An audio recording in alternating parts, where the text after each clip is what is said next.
Good evening students, class 12 का revision batch है। हम लोग पढ़ रहे हैं चैप्टर 1। आज होगा लेक्चर नंबर 6। तो गॉस थ्योरम का प्रूफ देख चुके थे हम लोग, बता दिया था ना। आज हम देखेंगे गॉस थ्योरम के एप्लीकेशंस। गॉस थ्योरम के एप्लीकेशंस।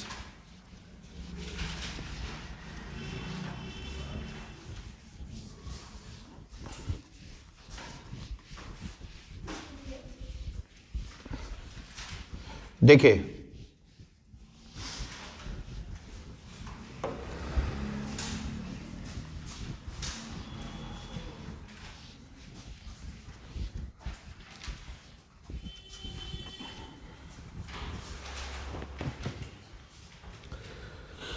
गॉस थ्योरम के एप्लीकेशंस, क्लास 12 रिवीजन बैच।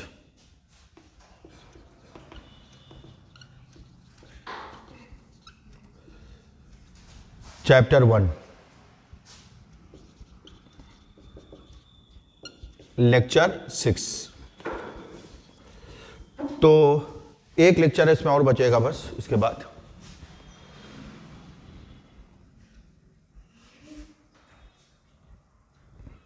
देखिए पूरा गॉस थ्योरम, जितने भी एप्लीकेशंस हैं, ज़्यादातर एप्लीकेशंस ही आते हैं, वो दो चीज़ों पर डिपेंड करता है। एक डी ए वेक्टर की डायरेक्शन और एक E vector.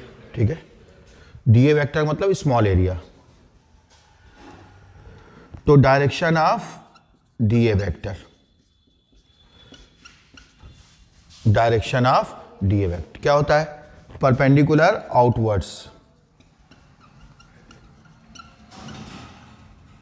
at that point, perpendicular outwards at that point, perpendicular outwards at that point।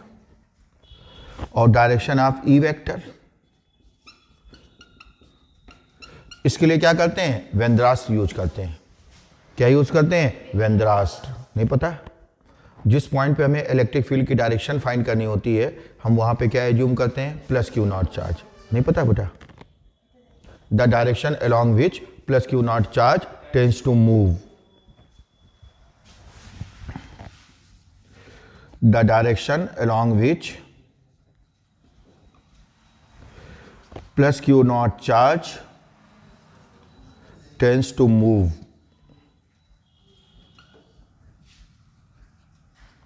represents direction of electric field at that point।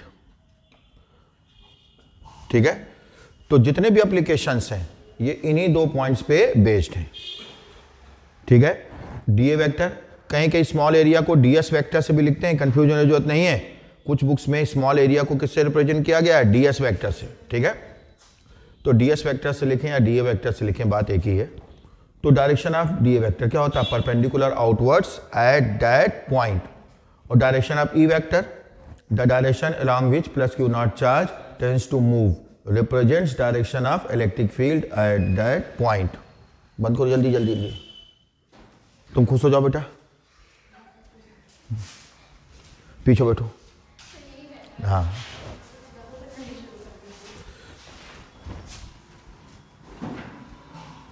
ठीक है, ये दोनों समझ गए। इन्हीं को बार बार यूज करेंगे। अब बेटा तुम रेगुलर आना, काम तुम्हारे सारे हो गए। ठीक है, और 81 डेज हैं। हम ये मान के चल रहे हैं कि 20 फरवरी को आपका पहला पेपर होगा। ठीक है, आज 1 दिसंबर, 31 दिन दिसंबर के 50 दिन उसके, 31 दिन दिसंबर, 31 दिन किसके? जनवरी, और 19 दिन फरवरी के। 20 को तो पेपर ही होगा। तो 19 31 कितना हो गया? 50 डेज तो हो गए 2024 के। 50 डेज कितने हो गए?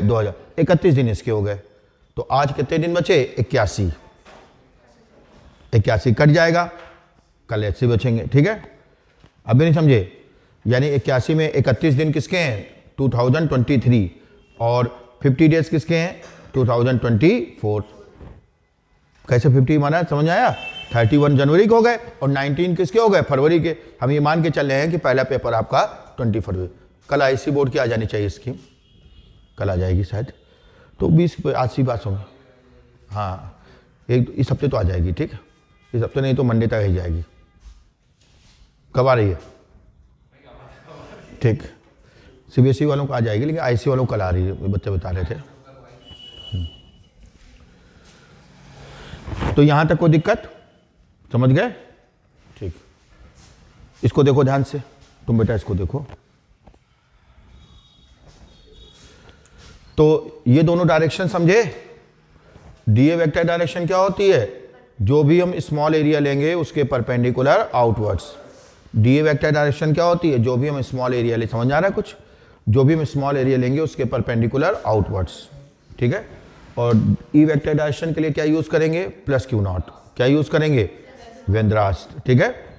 The direction along which plus q naught charge tends to move represents direction of electric field at that point. Represents direction of electric field at that point. Direction of electric field at that point. Clear? ठीक, देखिए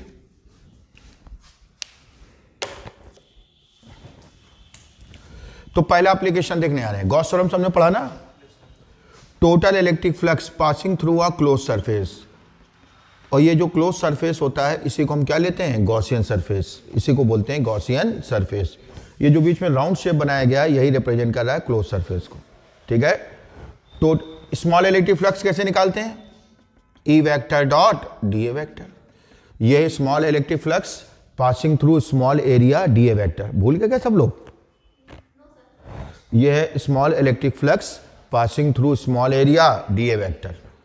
total electric flux passing through entire Gaussian surface, ठीक है, is equal to 1/ε0 times of total charge contained in that close surface is equal to 1/ε0 times of total charge contained in that close surface. 1/ε0 times of total charge contained in that close surface, ठीक है। Total electric flux passing through a close surface is equal to 1/ε0 times of total charge contained in that close surface. Sigma Q क्या है? Total charge contained in that closed surface. और ध्यान रखना, हम बार बार repeat कर रहे हैं, जो इमेजिनरी क्लोज सरफेस होता है उसी को हम क्या कहते हैं? Gaussian surface. और ये इमेजिनरी होता है। पहला application, proof of Coulomb's law using Gauss theorem.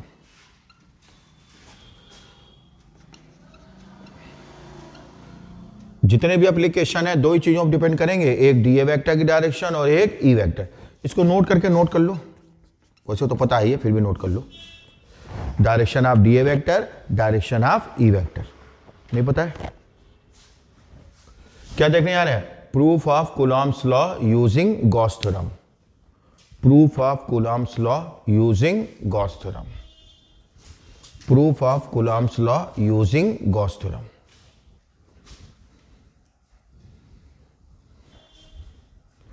देखिए,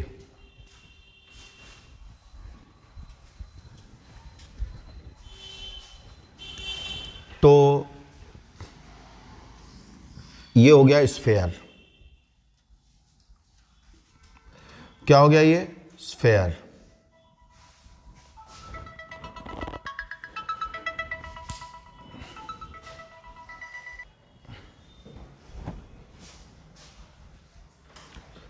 तो direction of D A vector perpendicular outwards at that point. E vector के लिए क्या करते हैं? Plus Q not.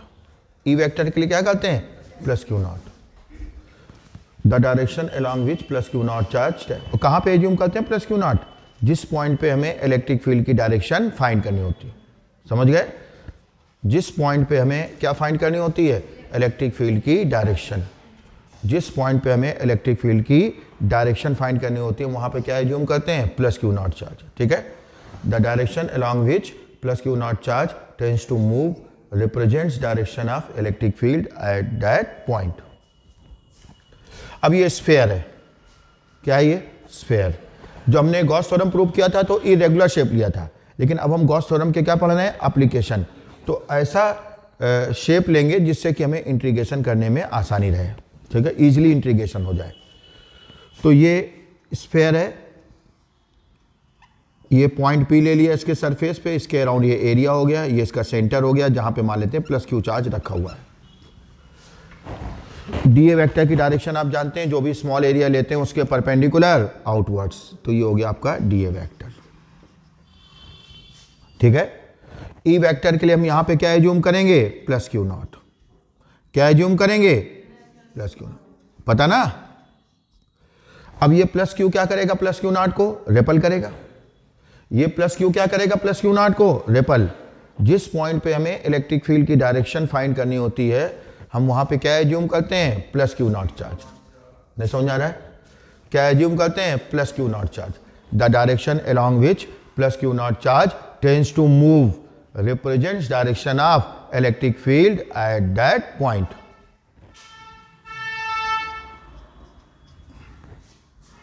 क्लियर, ठीक। तो दोनों सेम डायरेक्शन में हो गए, यानी बीच का एंगल कितना हो गया, 0 डिग्री। ठीक है, अगर दो वेक्टर सेम डायरेक्शन में होते हैं तो उनके बीच का एंगल कितना होता है, 0 डिग्री। अच्छा, पोजीशन वेक्टर क्या बताया था, ओ से पी को ज्वाइन करने वाला जो वेक्टर होता है उसको हम क्या बोलते हैं, पोजीशन वेक्टर। ये हो गया आर वेक्टर। और ये इमेजिनरी सरफेस है इसलिए इसको क्या कहेंगे, गॉसियन सरफेस। और बोर्ड पे हमें ये सर्कल दिख रहा है, जबकि सर्कल नहीं है, ये स्फेयर है। 3D होता ना, स्फेयर यानी बॉल। जो बच्चे घर पे पढ़ रहे हैं वो भी देखें, समझो बोर्ड पे हमें सर्कल दिखता है, चूड़ी, जबकि है क्या, ये बॉल। समझ गए, अभी नहीं समझे, गॉसियन सरफेस।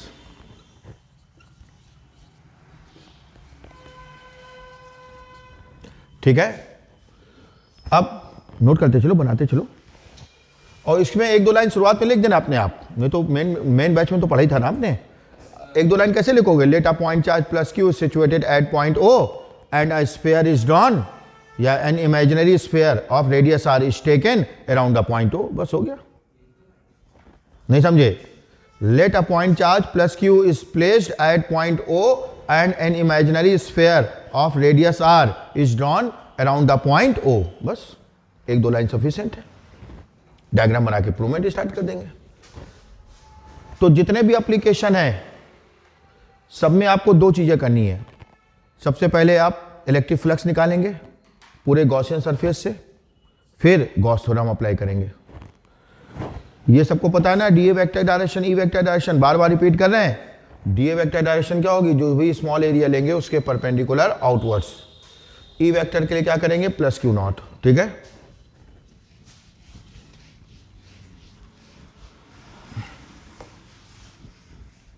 सुने,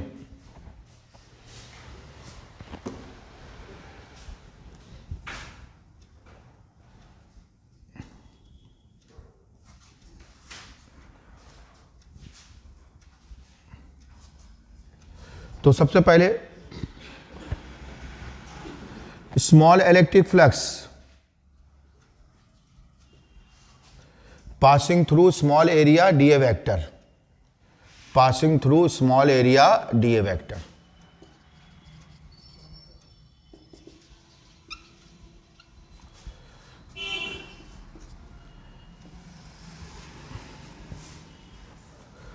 तो सबसे पहले small electric flux passing through small area D A vector, क्या हो जाएगा, D phi E, E vector dot D A vector.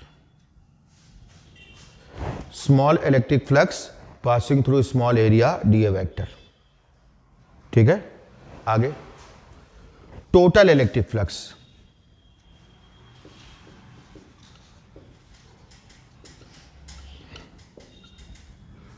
Total electric flux passing through entire Gaussian surface.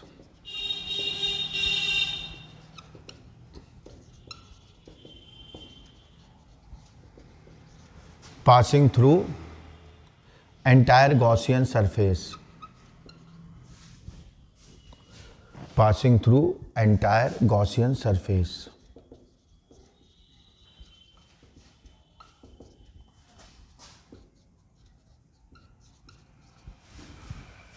Total electric flux, सबसे पहले क्या निकाला हमने? Small electric flux. हर application में यही करेंगे, सबसे पहले स्मॉल इलेक्ट्रिक फ्लक्स फिर टोटल इलेक्ट्रिक फ्लक्स। जब टोटल इलेक्ट्रिक फ्लक्स निकल आएगा, सबसे मेन स्टेप यही होता है, जब टोटल इलेक्ट्रिक फ्लक्स निकल आएगा तो क्या यूज करेंगे? फिर गॉस थ्योरम। समझ गए? हमें कूलॉम्स लॉ प्रूव करना है, याद है Coulomb's law? 1/4 pi epsilon not Q1 Q2 upon R square, उसी को प्रूव करने जा रहे हैं। किसका यूज करके? गॉस थ्योरम का। समझ गए? नहीं समझ पा रहे? कितना हो जाएगा आपका total electric flux? Closed integration E vector dot D vector. ये जो बीच में राउंड शेप बना दिया था, यही किसको रिप्रेजेंट करता है? क्लोज सरफेस को। और ये जो S लिख दिया गया, ये सरफेस इंटीग्रल हो गया। क्या हो गया? क्योंकि हम इंटीग्रेशन कर रहे हैं विद रिस्पेक्ट टू एरिया। ठीक है? जब हम लोग इंटीग्रेशन करते हैं विद रिस्पेक्ट टू लेंथ तो उसे कहते हैं लाइन इंटीग्रल। क्या कहते हैं? और जब इंटीग्रेशन करते हैं विद रिस्पेक्ट टू एरिया तो उसे क्या कहते हैं? Surface integral. और जब इंटीग्रेशन करते हैं विद रिस्पेक्ट टू वॉल्यूम तो उसे कहते हैं वॉल्यूम इंटीग्रल। ठीक है? नहीं समझे? अगर एक इंटीग्रल का साइन है तो लाइन इंटीग्रल, दो इंटीग्रल के साइन है तो सरफेस इंटीग्रल। अगर यहां पे दो साइन बना दें तो फिर आपको S लिखने की भी जरूरत नहीं होती है। नहीं समझे? जैसे ये है तो ये लाइन इंटीग्रल हो गया, ये इलेक्ट्रिक फील्ड का लाइन इंटीग्रल। समझ गए? ये इलेक्ट्रिक फील्ड का सरफेस इंटीग्रल। डबल इंटीग्रल के साइन का मतलब ये नहीं होता कि दो बार इंटीग्रेशन करना है। डबल इंटीग्रल साइन का मतलब surface integral with respect to area. समझ गए? यहां इलेक्ट्रिक फील्ड का निकालना है, आप चाहो तो किसी भी क्वांटिटी निकाल सकते हो। अगर तीन इंटीग्रल बना दिए तो वॉल्यूम इंटीग्रल। समझ गए?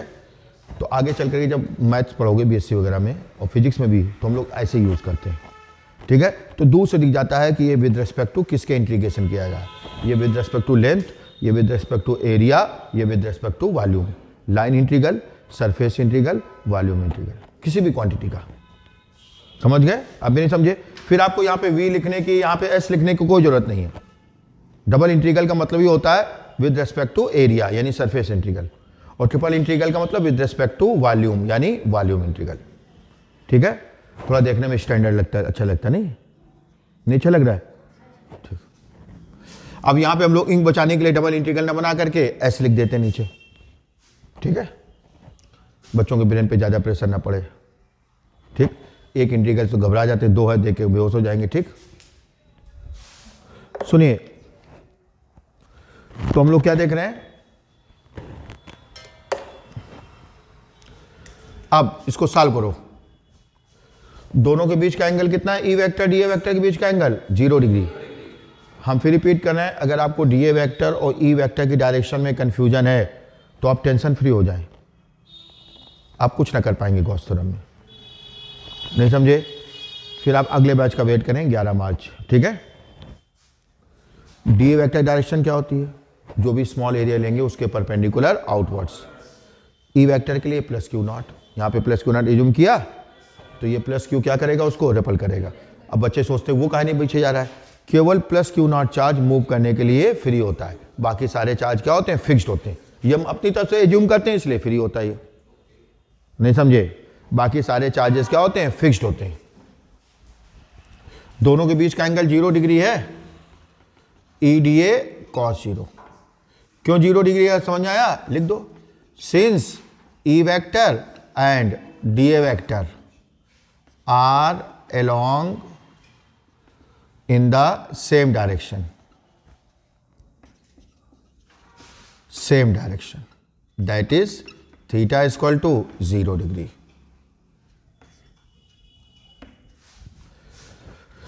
तो E vector D A vector same direction में, और इसी पॉइंट पे नहीं, आप कहीं पे भी ले लो, हर जगह सेम डायरेक्शन में होंगे।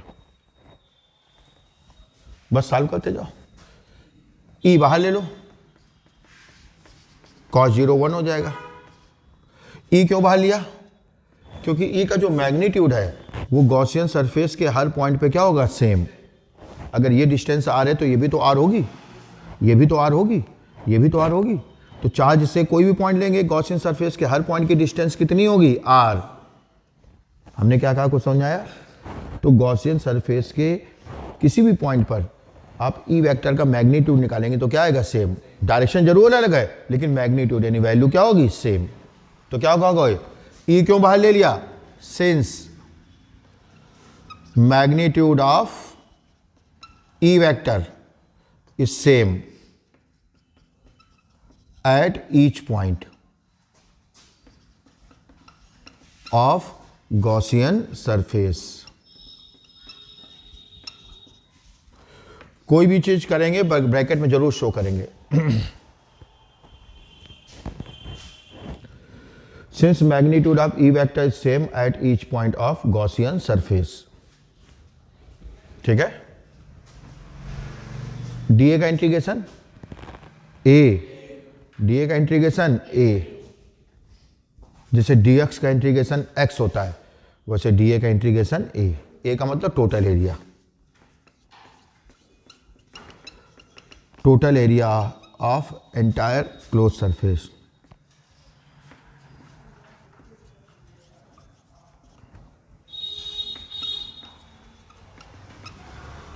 गॉसियन सरफेस कहते हैं, क्लोज सरफेस कहते हैं, बात एक ही है। और यहाँ पे गॉसियन सरफेस क्या है? स्फेयर है। स्फेयर का टोटल एरिया कितना होता है? 4 पाई आर स्क्वायर। बस हो गया। यानी क्या आ गया? फाई ई की value E into 4 pi R square.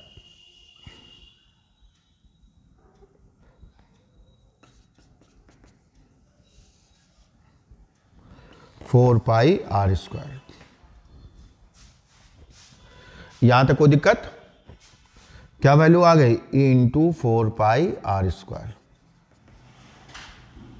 Equation number first. हर एप्लीकेशन में हम लोग यही करेंगे। सबसे पहले small electric flux passing through small area, फिर total electric flux passing through entire Gaussian surface. ठीक है, यही सबसे मेन स्टेप होगा। अभी नहीं समझे? तो फर्स्ट स्टेप में small electric flux passing through small area, second step total electric flux passing through entire Gaussian surface. और जो गॉसियन सरफेस हर जगह स्फेयर नहीं होगा, जहाँ पे जिस तरीके से इंटीग्रेशन सिंपल हो, कहीं स्फेयर, कहीं सिलेंडर, कहीं क्यूब। ठीक है, यहाँ तक कोई दिक्कत? थर्ड स्टेप में क्या करेंगे? Gauss theorem, using Gauss theorem.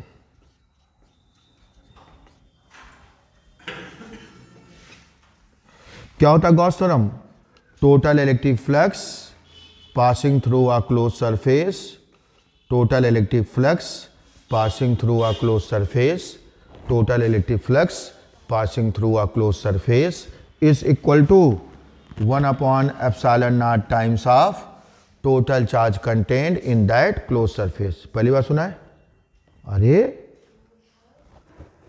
तुम बेटा, total electric flux passing through a closed surface, total electric flux passing through a closed surface is equal to 1/ε0 times of total charge contained in that closed surface। इसकी value हम लोग निकाल ही चुके हैं, E into 4 pi are. अरे इसी को तो सॉल्व किया है। E into 4 pi R square. अच्छा, इस गॉसियन सरफेस के अंदर चार्ज कितना है? Plus Q. देखिए इस गॉसियन सरफेस के अंदर कितना चार्ज है? Plus Q. और ये वैल्यू हमने कहां से रखी? From equation first. यानी क्या आ गया? ई की value 1/4 pi ε0 Q upon R square. ये ई आ गया। Equation number 2। यहां तक पहुंचे?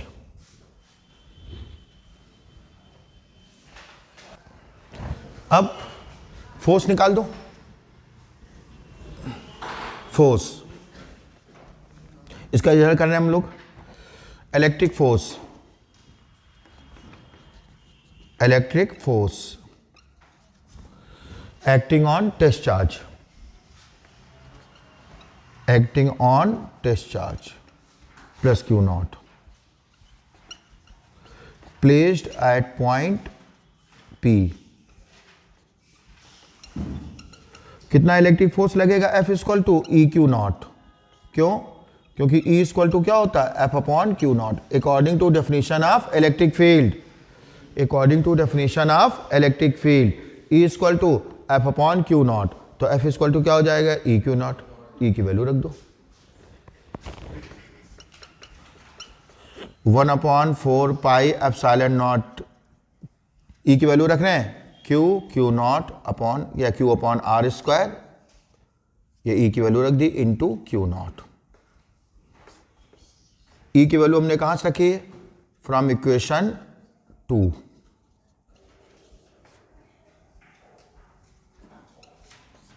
This is Coulomb's law.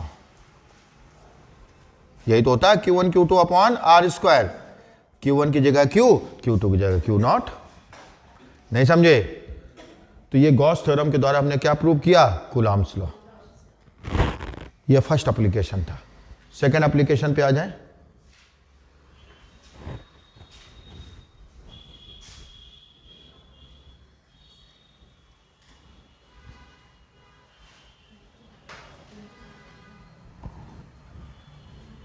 Note कर लिया? Second application,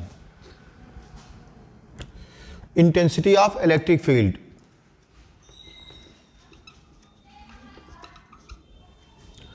intensity of electric field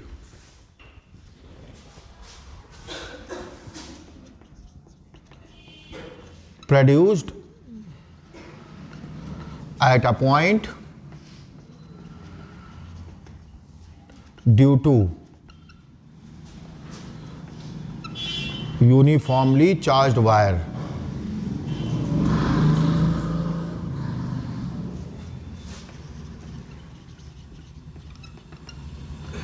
of infinite length।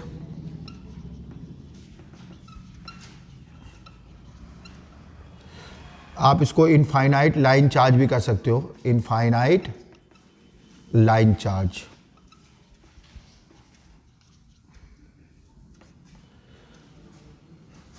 देखिए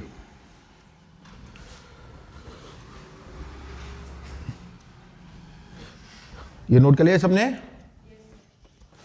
तो हेडिंग डालें, intensity of electric field produced at a point due to a uniformly charged, due to a uniformly charged wire of infinite length.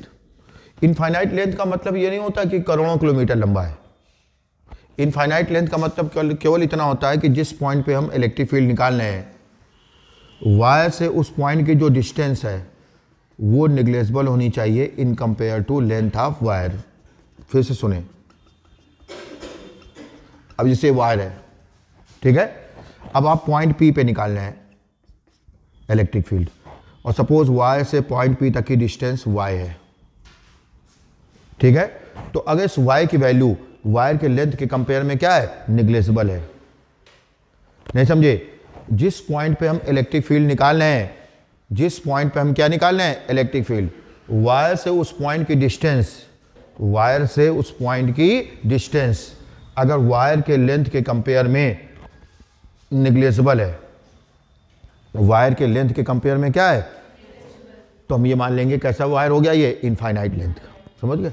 तो यहाँ पे बहुत लंबा wire होगा तब तो उसको निग्लेजिबल मान पाओगे। हम उस वायर का छोटा सा टुकड़ा यहाँ शो कर रहे हैं। समझ गए?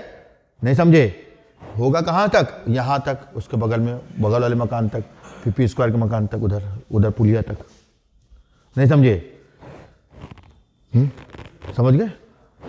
तो ये y जब जिस पॉइंट पे आप इलेक्ट्रिक फील्ड निकाल रहे हो, वायर से उस पॉइंट की जो डिस्टेंस है अगर वो वायर के लेंथ के कंपेयर में क्या है? निग्लेजिबल, तो उसे इनफाइनाइट लेंथ मान लेंगे। ठीक है। अब हम एक सिलेंडर को इमेजिन कर रहे हैं। क्या इमेजिन कर रहे हैं? सिलेंडर।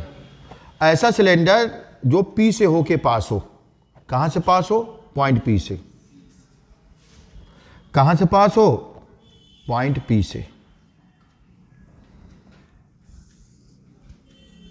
तो ये हमने सिलेंडर इमेजिन किया।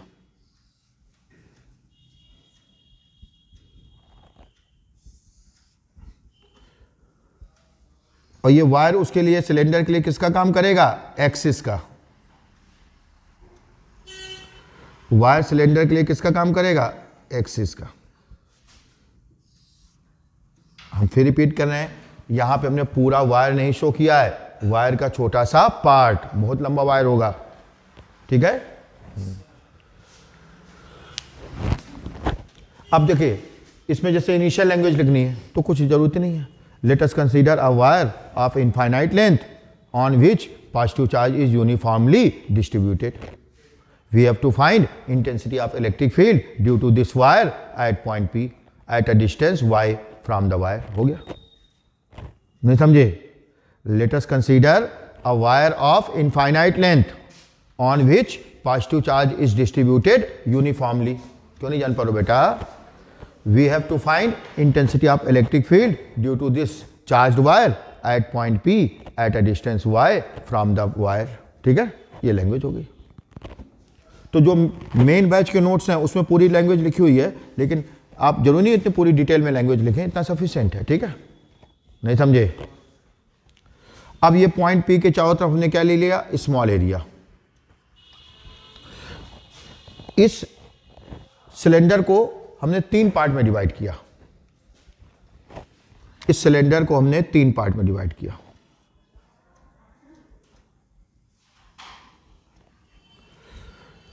ये हो गया आपका plane surface M, plane surface M। ये हो गया प्लेन सरफेस N,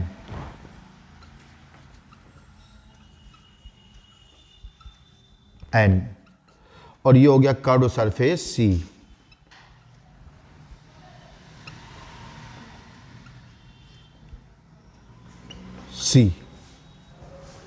तो सिलेंडर को हमने 3 पार्ट में डिवाइड किया। हेडिंग सबने डाली? हेडिंग को इरेज करें। हेडिंग डाली ना सबने? जो बच्चे घर पे पढ़ रहे हैं वीडियो को रिवाइंड करके हेडिंग डालें।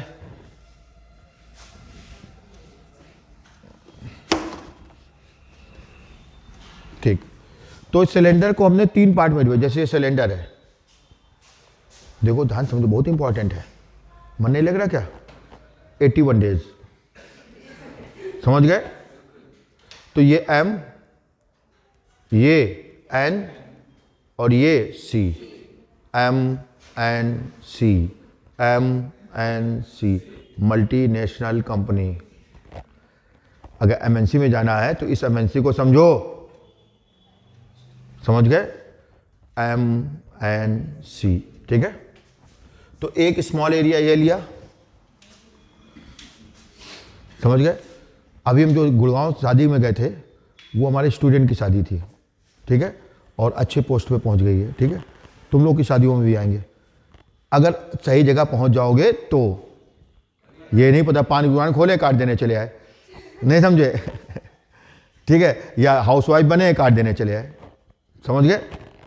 तो हम उन्हीं शादियों में जाते हैं, हर स्टूडेंट जाते हैं, भले रिश्तेदार में ना जाए, लेकिन उन्हीं के स्टूडेंट जाते हैं जो उन्होंने कुछ गेन किया है, समझ गए? कुछ अपना कुछ अचीव किया है, ठीक है। तो सुने, ये स्मॉल एरिया, ठीक है, एक ये लिया, दूसरा स्मॉल एरिया ये, ठीक, तीसरा स्मॉल एरिया ये,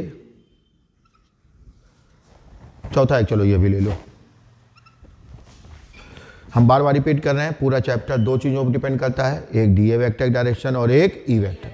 अभी 13 दिसंबर को फिर स्टूडेंट की शादी है, वो लड़का है, ठीक है, उसके में अच्छी जॉब करता है, ठीक, बीटेक करके, हाँ ठीक है, नहीं एक दिन, वो तो लोकल है, ठीक है। तो देखिए, ये स्मॉल एरिया, ये स्मॉल एरिया, ये स्मॉल एरिया, ये स्मॉल एरिया, ठीक है। तो DA वेक्टर की डायरेक्शन डाउनवर्ड्स।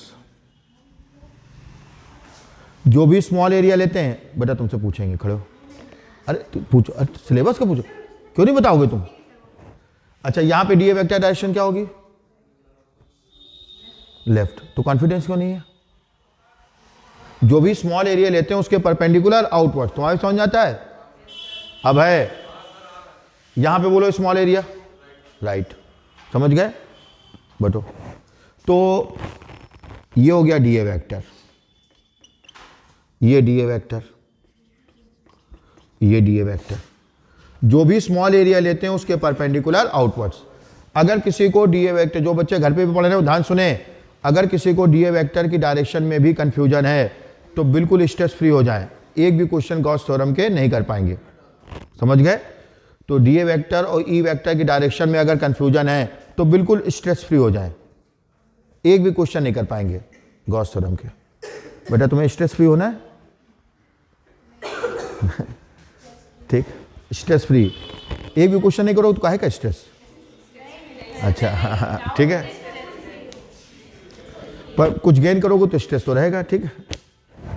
अच्छा सुने, तो ये स्मॉल एरिया लिया डीए वेक्टर अपवर्ड्स, ये स्मॉल एरिया लिया डीए वेक्टर डाउनवर्ड्स, समझ गए? ये स्मॉल एरिया लिया डीए वेक्टर टुवर्ड्स राइट, ये स्मॉल एरिया लिया डीए वेक्टर टुवर्ड्स लेफ्ट। तो डीए वेक्टर डायरेक्शन में कोई कंफ्यूजन? अब ई वेक्टर पे आ जाओ। ई वेक्टर के लिए हम क्या करेंगे? प्लस क्यू नॉट, समझ गए? तो अगर हम पॉइंट पी पे निकालें ई वेक्टर की डायरेक्शन, पॉइंट पी पे, यहां पे एज्यूम करो प्लस क्यू नॉट, कहां जाएगा? अपवर्ड्स, क्योंकि पॉजिटिव वायर उसको क्या करेगा? रिपल करेगा। इमेजिन करो, 3D में इमेजिन करो, जैसे पॉजिटिव चार्ज है, पॉजिटिव वायर है, यहां पे तुमने प्लस क्यू नॉट रखा, तो ये पॉजिटिव वायर उसको क्या करेगा? रिपल करेगा। तो कहां जाएगा? ऊपर की ओर। The direction along which plus Q not charge tends to move, the direction along which plus Q not charge tends to move represents direction of electric field at that point. Clear? Upwards, तो यहां पे plus Q not को छोड़ो, upwards, हाँ उज्मा, यहां पे बोलो E vector की डायरेक्शन, कोई बताएंगे नहीं? बोलो डाउनवर्ड्स, ठीक है? तो बाहर बताते तो नहीं, फिजिक्स कहां पढ़ते हैं? बहुत दूर दूर के बच्चे जुड़े हैं, दूर दूर तो बदनामी होगी। ग्वालियर के बच्चे, बहुत सारे बच्चे जुड़े हैं, लखीमपुर के बच्चे, दूर दूर के बच्चे जुड़े हैं, सब कहां तक बदनामी कराओगे? तुम बोलो बेटा यहां पे डीए वेक्टर डायरेक्शन अपवर्ड्स, तुम सीधी बात है, पूरे वायर पे पॉजिटिव चार्ज है, तुम्हें ये नहीं पता प्लस प्लस के बीच रिपल्सन फोर्स हो सकता है? नेचर का लॉ तो समझो। अब वो बात अलग है कि आजकल कुछ लोग नेचर लॉ को भी ब्रेक कर रहे हैं, ठीक है, लेकिन नेचर का लॉ तो समझो, प्लस प्लस के बीच रिपल्सन फोर्स, तुम्हें नहीं पता नेचर का लॉ? हाँ ठीक, तो प्लस प्लस के बीच रिपल्सन फोर्स, प्लस माइनस के बीच अट्रैक्शन फोर्स, समझ गए? तो जब तुम यहां पे प्लस क्यू नॉट रखोगे तो ये पूरा वायर उसको क्या करेगा? रिपल नहीं करेगा। तो तुमने नीचे कैसे बोल दिया? ठीक, बात तो एक ही है, चाहे यहां, तो अभी तक क्या कर रहे थे? तो यहां पे प्लस क्यू नॉट छोड़ेंगे तो भी ऊपर जाएगा, यहां छोड़ेंगे तो भी ऊपर जाएगा, यहां कहीं भी छोड़ेंगे ऊपर जाएगा, यहां कहीं भी छोड़ेंगे नीचे जाएगा, यहां कहीं भी छोड़ेंगे बाहर, यहां कहीं छोड़ेंगे अंदर। अरे वेंद्रास होने के बाद भी कंफ्यूजन, समझ गया? एक 2 मिनट की स्टोरी याद आ गई, ठीक है? हमने पिछली बार सुनाई थी, ठीक है, जब पढ़ाया था, इसी आर्टिकल को पढ़ाते समय में स्टोरी याद आती है, ठीक है? सुने, 2 मिनट स्टोरी अच्छी है। 1965 में भारत पाकिस्तान की लड़ाई हुई, हाँ आती ना, पिछला सुनाई थी, हाँ 1965 में भारत पाकिस्तान की लड़ाई हुई, ठीक है? उसमें पाकिस्तान बुरी तरह से हारा। तो उस समय वहाँ के जो राष्ट्रपति थे, बेनजीर भुट्टो के पिताजी थे, जुल्फ़िकार अली भुट्टो। बेनजीर भुट्टो तो प्राइम मिनिस्टर थी ना, उसके पिताजी थे उस समय जुल्फ़िकार अली भुट्टो। उनको क्या किया? फांसी चढ़ा दिया अपने प्रेसिडेंट को, ठीक है? वहाँ की गवर्नमेंट ने, जो नई गवर्नमेंट बनी उसको, कि इन्होंने अच्छी तरह से तैयारी नहीं की, अच्छे हथियार कलेक्ट नहीं किए, इन्होंने दूसरे देशों से सहयोग नहीं लिया, इसलिए हम लोग हार गए। तो उन्होंने अपने राष्ट्रपति को फांसी चढ़ा दिया, ठीक है, जुल्फ़िकार अली भुट्टो को, ठीक है? फिर उसके बाद नई गवर्नमेंट बनी। कौन बना? नई गवर्नमेंट। फिर उसने पूरे विश्व से हथियार खरीदने स्टार्ट किए। बेटा 2 मिनट की स्टोरी सुन लो, इसे समझ में आ जाएगा। फिर पूरे विश्व से हथियार इकट्ठा कर, अमेरिका से उन्होंने F-16 लड़ाकू विमान खरीदे, शायद 50-60 विमान जो भी खरीदे थे, बहुत महंगी कीमत पे। मतलब इतनी महंगी कीमत पे, अमेरिका और बड़े देशों का काम ही यही है कि छोटे छोटे देशों को बेवकूफ़ बनाओ, ठीक है। तो बड़ी महंगी कीमत पे खरीदे और बड़ी मुश्किल से रिक्वेस्ट करके दिए। पाकिस्तान की पूरी अर्थव्यवस्था चरमरा गई, अभी भी उसी चरमराई हुई है, ठीक है। तो बड़ी मुश्किल से उन्होंने दिए, और जैसे और वो समय ये कह के बेचे कि ये अजेय हैं, यानी इनको पकड़ने वाला कोई रडार नहीं है इस समय, और मतलब इनको कोई पकड़ नहीं सकता। तो जैसे ही ये विमान, सुनो, पाकिस्तान पहुंचे, कहानी तक नहीं सुनते हो, पढ़ाई तो करते ही नहीं हो, कहानी भी नहीं सुनते हो। तो इनको पहुंचने, जैसे पाकिस्तान के पास पहुंचे विमान, पाकिस्तान फिर फूलने लगा, ठीक है। 1971 में उसने फिर अटैक कर दिया इंडिया पे, पंजाब जिसपे बॉर्डर फिल्म बनी है, हाँ 1971, हाँ ठीक है। फिर वो पाकिस्तान ने अटैक कर दिया, जैसे विमान मिले उनको, ठीक है। अब की बार, ठीक है, पिछला पाकिस्तान कैसा हारा था, बुरी तरह, इस बार और बुरी तरह हारा, इतनी बुरी तरह कि पाकिस्तान के 2 टुकड़े हो गए, ठीक है। पूर्वी पाकिस्तान जो था वो बन गया वो बांग्लादेश, और इधर अलग कर दिया, ठीक है। और उस समय पूरे विश्व का सबसे बड़ा सरेंडर हुआ था, पूरे विश्व का सबसे बड़ा, 90,000 सैनिकों ने एक साथ सरेंडर किया था, 93,000 सैनिकों ने एक साथ सरेंडर किया था, क्योंकि इंडियन आर्मी ने घेर लिया था और 2 घंटे का टाइम दिया था कि अगर 2 घंटे के अंदर तुम सरेंडर नहीं करोगे तो सब मारे जाओगे, समझ गए। तो वो विश्व का सबसे बड़ा सरेंडर था, ठीक है। उसके बाद फिर वहां पे नई सरकार बनी, फिर पुराने राष्ट्रपति को फांसी चढ़ा दिया, ठीक है ठीक है। फिर जांच कमेटी बनी, ठीक, जब वो हारते तो अपने राष्ट्रपति को फांसी चढ़ा देते हैं, ठीक है। फिर जांच कमेटी बनी, ठीक है, और उस पर बहस हुई, ठीक है, कि ऐसा क्या हो गया, क्यों हारे हम लोग, इतने अच्छे विमान थे। फिर अमेरिका से उन्होंने जवाब तलब किया। कहाँ से जवाब तलब किया? अमेरिका। आपने तो कहा था कि लड़ाकू विमान अजेय हैं, इनको कोई नहीं हरा सकता, ये तो कुछ काम ही नहीं आए, ठीक है। कैसे अजेय हैं, ये कैसे विमान थे, इनके होने के बाद भी हम लोग हार गए बुरी तरह से। तो वहां से जवाब आया 2 लाइन का, फैक्स तब चलता था या टेलीग्राम चलता था, तो वहां पे 2 लाइन का जवाब आया, ठीक है, कि ये विमान वास्तव में बहुत अच्छे थे, हैं, अजेय हैं, हम उसको मतलब सिंपल लैंग्वेज बता रहे हैं, अजेय हैं, लेकिन इनको वो लोग उड़ा रहे थे जिन्हें लाहौर की सड़कों पे रिक्शा चलाने की तमीज नहीं थी। नहीं समझे? विमान तो वास्तव में अजेय हैं और अभी तक काम आ रहा है, वास्तव अभी भी काम आ रहा है। F-16 का ही तो यूज करता है अमेरिका ज्यादातर, लेकिन इनको वो लोग उड़ा रहे थे जिन्हें लाहौर की सड़कों पे रिक्शा चलाने की तमीज नहीं थी। अभी नहीं समझे?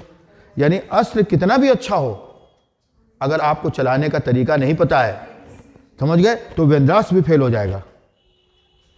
देखो फेल हुआ नहीं हुआ अभी, समझे? ठीक है। तो ये कहानी हमने क्यों सुनाई, समझ आया? आपके पास इलेक्ट्रिक फील्ड की डायरेक्शन निकालने का विश्व का सबसे सिंपल तरीका है, ये गारंटीड है। आप इससे कोई सिंपल तरीका ढूंढ के लाओ। और सबसे बड़ी बात यह है कि आपको किसी बुक में नहीं मिलेगा, क्योंकि हमारे द्वारा खुद का बनाया हुआ है, सेल्फ मेड, इसलिए हम इसको क्या कहते हैं, वेंद्रास्त्र। आपको किसी भी बुक में नहीं मिलेगा तरीका इलेक्ट्रिक फील्ड की डायरेक्शन निकालने का, क्योंकि हमारे द्वारा सेल्फ मेड है। आप चाहे दुनिया की कोई भी बुक देख डालो, समझ गए, दुनिया की कोई भी बुक देख डालो, ठीक है, ये हमारा खुद का बनाया हुआ तरीका है, समझ गए। तो जिस पॉइंट पे भी आपको इलेक्ट्रिक फील्ड की डायरेक्शन फाइंड करनी होती है, हम क्या एज्यूम करते हैं वहां पे, प्लस क्यू नॉट चार्ज, ठीक है, क्या एज्यूम करते हैं, प्लस क्यू नॉट, ठीक है। The direction along which plus Q not charge tends to move represents direction of electric field at that point, ठीक है। अब पूरे वायर पे पॉजिटिव चार्ज है, पूरे वायर पे, यहाँ पे प्लस क्यू नॉट रखेंगे अपवर्ड्स, यहाँ रखेंगे अपवर्ड्स, यहाँ रखेंगे अपवर्ड्स, और आप जानते हैं केवल plus Q not charge move करने के लिए फ्री होता है, क्योंकि वो हम अपनी तरफ से एज्यूम करते हैं। बाकी सारे चार्ज क्या होते हैं, फिक्स्ड होते हैं, नहीं समझे। तो जहाँ भी प्लस क्यू नॉट चार्ज रखेंगे ऊपर जाएगा, यहाँ रखेंगे तो कहाँ जाएगा, नीचे, ठीक है, समझ आया। तो ये जो 1971 वाली कहानी, उसको जो याद रखना, नहीं तो वेंद्रास बेकार हो जाएगा, ठीक है, जब F-16 बेकार हो गया, ठीक। चलो यहां पे ई वेक्टर डायरेक्शन क्या होगी, वेरी गुड, यहां पे डाउनवर्ड्स। तुम्हारा समझ आ गया? कोई ऐसा बच्चा जिसको ना समझ आया हो तुम्हें बेटा, तो सबके आगे होगा फिर, ठीक। और सीरियसली तो नहीं लेते जो हम बोलते हैं, और लोग भी तो कोई फर्क नहीं पड़ेगा, ठीक है। ठीक है, ऐसा इसलिए करते रहते हैं ताकि माहौल हल्का फुल्का बना रहे, क्योंकि फिजिक्स जैसा सब्जेक्ट सबसे ज़्यादा घृणा बच्चे इसी से करते हैं, सबसे ज़्यादा इतनी घृणा वो किसी चीज़ से नहीं करते हैं, समझ गए।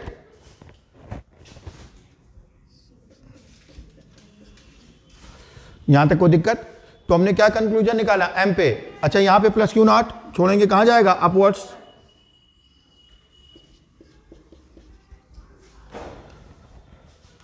तो एम पे हर पॉइंट पे E vector D A vector के बीच का एंगल 90 डिग्री, एन पे हर पॉइंट पे E vector D A vector के बीच का एंगल 90 डिग्री, और सी के हर पॉइंट पे E vector D A vector के बीच का एंगल 0 डिग्री, चाहे ऊपर लो चाहे नीचे कहीं भी लो। नहीं समझे? सबसे पहले small electric flux passing through small area. अच्छा पहले एक चीज और निकाल लें, लेट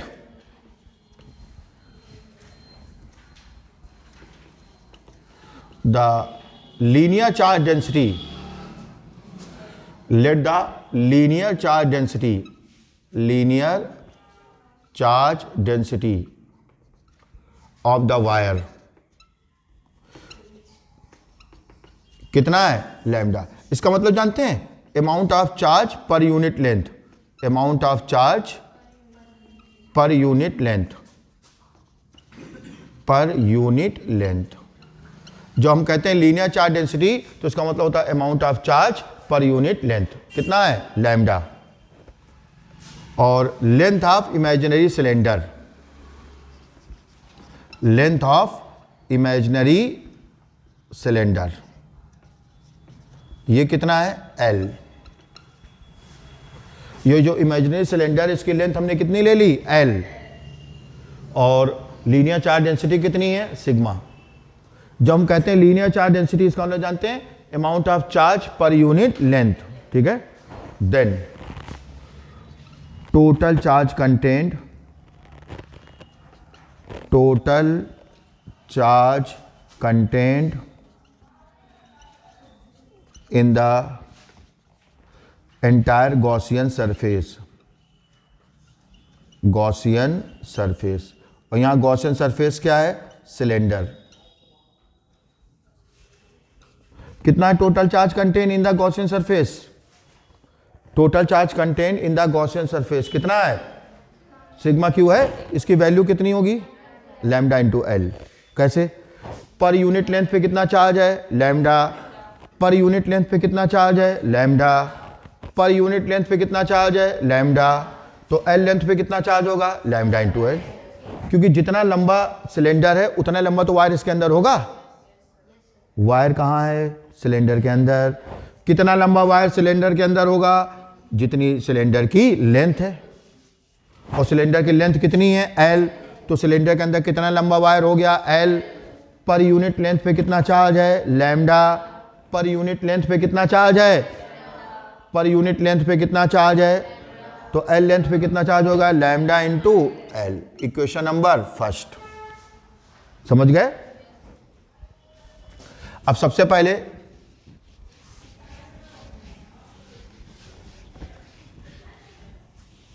देखिए,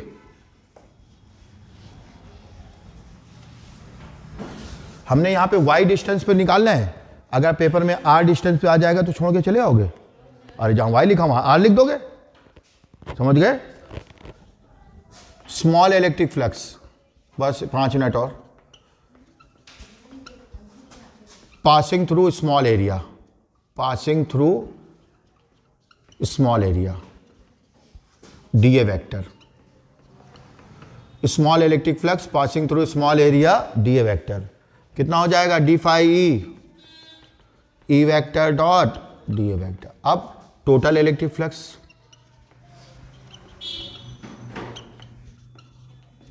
passing through entire Gaussian surface, passing through entire Gaussian surface. और यहां पे गॉसियन सरफेस क्या है? Cylinder. Total electric flux passing through, सबसे पहले क्या निकालते हैं? पहले स्टेप में small electric flux passing through small area D A vector. Second step में total electric flux passing through entire Gaussian surface. कितना हो जाएगा? Phi E vector dot D A vector. इसको हम 3 पार्ट में डिवाइड कर रहे हैं, क्लोज सरफेस को 3 पार्ट में। पहला पार्ट m, दूसरा पार्ट n और तीसरा पार्ट c। हमने इसको 3 पार्ट में डिवाइड कर दिया। और ध्यान रखना इनमें राउंड शेप ना बना देना, क्योंकि अकेले m क्लोज सरफेस नहीं है, ना अकेले n क्लोज सरफेस है, ना अकेले c। m का मतलब ये, तुम नोट नहीं कर रहे हो बेटा? इसी बहाने प्रैक्टिस होती है। m घर पे तो छूते नहीं होती, यहीं प्रैक्टिस करो। m n c। और ध्यान रखना इनमें राउंड शेप क्यों नहीं बनाया, समझ आया? क्योंकि ये अकेले m क्लोज सरफेस नहीं है, ना अकेले n क्लोज सरफेस है, ना अकेले c। तीनों को ऐड कर देंगे तब क्लोज सरफेस है। क्लियर? बस 2 मिनट और बचा, थोड़ी देर हो गई, कोई बात नहीं। m पे देखो e vector D A vector के बीच का एंगल 90, n पे देखो 90, c पे देखो 0। समझ गए? तो E D A cos 90 plus E D A cos 90 plus E D A cos 0। Cos 90 0 होता है, 0 प्लस 0, ई बाहर ले लो, डी ए का इंटीग्रेशन ए, डी ए का इंटीग्रेशन ए, लेकिन किसका है A? Total area of curve surface of cylinder. अच्छा, सिलेंडर का कर्व सरफेस क्या होता है? 2 पाई आर एच। तो r की जगह y हो गया और h की जगह क्या हो गया? l। सुने, ये क्यों 0 हो गया? क्योंकि m पे e vector D A vector के बीच का एंगल 90 डिग्री, n पे भी e vector D A vector के बीच का एंगल 90 डिग्री, और c पे कितना है? 0। c का मतलब कर्व सरफेस, ये m, ये n और ये c। क्लियर? बस। e बाहर क्यों आ गया? क्योंकि हर पॉइंट पे e की वैल्यू क्या होगी? सेम, मैग्नीट्यूड सेम होगा। आ गया e into 2 pi y L, equation number 2। अब क्या यूज करेंगे? Gauss theorem. यहां तक पहुंचो पहले सारे बच्चे। अब क्या यूज करेंगे? Gauss theorem. हो गया बस, यूजिंग गॉस थ्योरम। क्या होता है? Total electric flux passing through a close surface equal to 1 upon epsilon naught times of total charge content in that close surface. ठीक है? इसकी वैल्यू कितनी निकाली? E into 2 pi y l और 1 upon epsilon naught, इसकी value कितनी है? Lambda l. कहाँ से वैल्यू रखी हमने? From equation 2 and equation 1। ये वैल्यू इक्वेशन 2 से और ये वैल्यू इक्वेशन 1 से डिवाइड कर दो, आंसर आ गया। इसका तो ऊपर लिखना है, यानी ई की वैल्यू क्या आ गई? 1 upon 2 pi epsilon naught lambda upon y, यानी 1 upon 4 pi epsilon naught 2 lambda upon y. ये आंसर आ गया। इसके बाद अगला स्टेप ये, अरे एल से एल कैंसिल हो गया, सिग्मा क्यू की वैल्यू इक्वेशन 1 से रखी और इसकी फाई ई की वैल्यू ये जो हमने निकाली है इक्वेशन 2 से, एल से एल कैंसिल, डिवाइड कर दिया, ये आपका आ गया। और कोई भी प्रूवमेंट करते हैं बगल में क्या लिखते हैं? यूनिट, न्यूटन पर कूलम, नोट करें। ठीक है? 1 टन की थ्योरी बची ऑलमोस्ट। घर जाके प्रैक्टिस नहीं करोगे, वीडियो जरूर देख लेना, अभी हम अपलोड कर देंगे 9 साढ़े 9 तक। ठीक है? वीडियो जरूर देख लेना हाई स्पीड से, एक बार फिर से क्या हो जाता है? रिवीजन हो जाता है। और भाई बेटा इतनी मेहनत करो कि कम से कम मम्मी पापा कुछ दुख तो दूर हो रिजल्ट देख करके। समझ गए? ये कैसे, ये वैल्यू कहां से निकाली हमने? इक्वेशन 2 से। ये निकाला, फ्लक्स ही तो निकाला हमने ये। और ये सिग्मा की वैल्यू कहां से रखी हमने? इक्वेशन 1 से। एल से एल कैंसल, एल से एल ये डिवाइड कर दिया, ये आपका आ गया। यहां पे 2 का ऊपर नीचे मल्टीप्लाई किया है 1 अपॉन 4 पाई एप्सिलॉन नॉट लाने के लिए। 2 का ऊपर नीचे क्या किया हमने? मल्टीप्लाई। ठीक है? Okay, that's all.